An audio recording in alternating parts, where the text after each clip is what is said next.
Hello, আদাব, কেমন আছেন? ভালো আছেন? আমি তো সংসদ ছিল একটা না, গতকালে আসলাম সংসদ শেষে। আমাকে তো বিপদে ফেলে দিলেন আপনারা।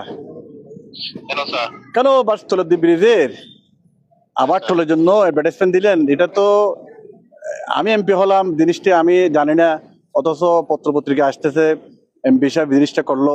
এটা বিশাল সমস্যা না? আমরা চাই মানুষের সেবা হোক, মানুষ এই ডিসি সাহেবের অফিসে শুনানি করে, গণশুনানি করে যারা ডিসাইডেড, এটা তো আমার মনে হয় একটু চিন্তা ভাবনা করে বিরতিতে দরকার ছিল। এটা থেকে সেটেল বিষয়, এটা তো মীমাংসিত বিষয়। এটা আর তুলের দ্বীপের টোলের জন্য অ্যাডভার্টাইজমেন্ট দেওয়া হবে না, এর জন্য বিক্ষোভ হবে না, এর জন্য আমাদের ডিসি সাহেবের অফিসে স্মারকলিপি দেওয়া হবে না, মিনিস্ট্রিতে দেওয়া হবে না, মানুষজন যাতে ঝামেলা না করে। আমরা তো একটা শান্তিতে ছিলাম এতদিন, 5 আগস্টের পরে ঝামেলাটা আমরা সেটেল করলাম না ডিসি সাহেব গণশুনানি দিয়ে। এটা আবার বিজ্ঞপ্তি দিয়ে দিলাম, মানে আবার মানুষকে নাড়া দিলেন। এই গরিব মানুষগুলো, রিক্সা ড্রাইভার, সিএনজি ড্রাইভার, সমিতির লোকজন, ছাত্র সবগুলো আবার কেঁপে গেছে।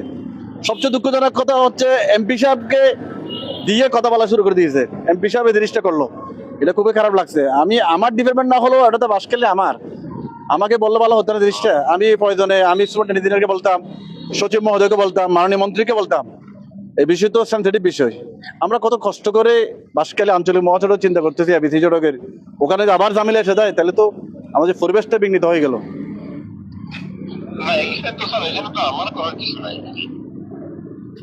এই তো আপনার আমলে গণশুনানিতে এটা সেটেল হয়ে গেছে।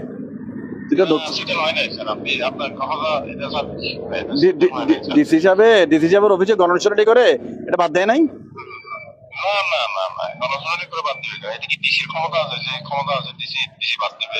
ডিসির ক্ষমতা না, ডিসি গণশুনানি করছে এই ব্যাপারে?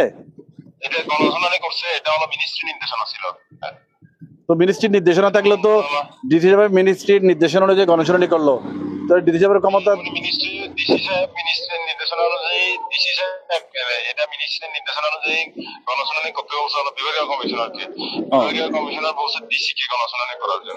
গণশুনানি করে এই সুপারিশ আমরা মিনিস্ট্রিতে পাঠিয়ে দিচ্ছি।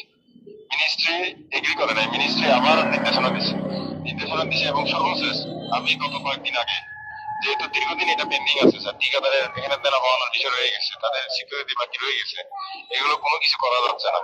এরপরে আমি আবার পুনরায় এটা সিদ্ধান্তের জন্য আমি আবার চিঠি লিখি এই গত মাসে কথা বলছেন স্যার, যে এটার একটা সিদ্ধান্ত দেওয়ার জন্য, যে এটা আমরা ঠিকাদারের সিকিউরিটি বাকি রয়ে গেছে এবং এটা পরবর্তী কি অবস্থা হবে এটার এই নির্দেশনা দেওয়ার জন্য। নির্দেশনার প্রেক্ষিতে এটা সিবিজি মন্ত্রণালয় পর্যন্ত না, ঠিক আছে স্যার, এবং মন্ত্রণালয় থেকে আবার পুনরায় সিদ্ধান্ত দিচ্ছে ঠিকাদারের আগের পূর্বের দেনা পাওনা ফেরত দিয়ে আবার ইজারা নথি দেওয়ার জন্য। মন্ত্রণালয়ের মানে একটা সরকারের নির্দেশনার প্রেক্ষিতে আমরা আবার ইজারার জন্য নোটিশ করছি। আপনি নির্দেশনা চাইছেন বা নতুন ভাবে দিয়েছেন, এটা তো আমরা জানি যে আমরা সিদ্ধান্ত চাইছি না এটা, কারণ দীর্ঘদিন এই বিষয়টা তো পেন্ডিং অবস্থা ছিল, ঠিক আছে স্যার। কারণ তখন গণশুনানি করে আমরা মিনিস্ট্রিতে পাঠাই দিচ্ছি, পাঠাই দেওয়ার পরে আবার পুনরায় নির্দেশনা দিচ্ছে আবার ডিসিকে করার জন্য। গণশুনানি তো মিনিস্ট্রির নির্দেশনায় বিভাগীয় কমিশনার এর মাধ্যমে ডিসি সাহেব করলো, ডিসির মাধ্যমে বিভাগীয় কমিশনার করছে। তো ওইটা যদি মিনিস্ট্রি গণশুনানির নির্দেশনা দিলে গণশুনানির রেজাল্ট গ্রহণ করবে না, এটা কি হতে পারে? গণশুনানির রেজাল্ট গ্রহণ করে নাই তো স্যার, না করলে রেজাল্ট গ্রহণ করলে তো আবার পুনরায় আবার নির্দেশনা দিত না। শুনেন, আমি একটা কথা বলি। আমরা জানি যে মাস পিপল কাগজের এই দলিল দস্তাবেজের লেনদেন এগুলো কেউ বুঝবে না। আমরা মনে করছিলাম, সাধারণ মানুষ মনে করছে গণশুনানির পরে এটা সেটেল হয়ে গেছে, এটা আবার পেন্ডিং হয়ে আবার নতুনভাবে আসবে, এটা কেউ চিন্তা করে নাই।